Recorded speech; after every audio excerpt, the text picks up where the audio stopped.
Adrift in the middle of the English Channel, a small migrant boat, its human cargo picked up by a border force vessel a short time earlier. It's not unusual to see these boats left abandoned in the middle of this busy shipping lane.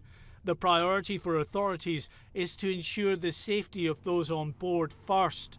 They'll often return for the boat later.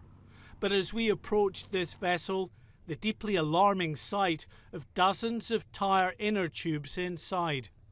They were clearly being used as makeshift life jackets, but authorities warn they are absolutely no substitute for proper life preservers.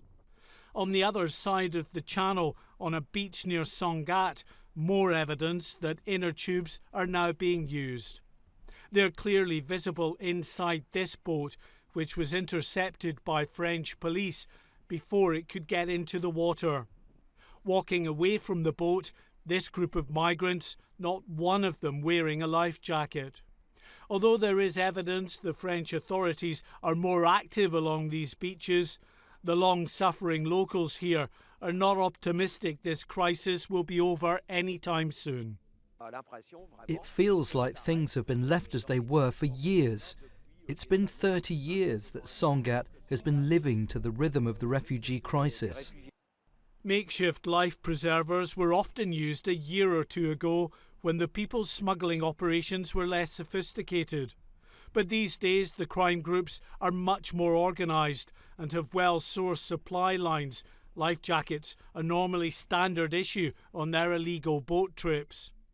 The use of inner tubes once again could indicate a disruption in the supply chain, perhaps due to law enforcement activity. After a fortnight of bad weather, the small boats are back with a vengeance. 1,300 people have crossed in 24 inflatables in the past 2 days alone. Other sightings are being reported as the calm weather continues for at least another day. Mark White, GB News.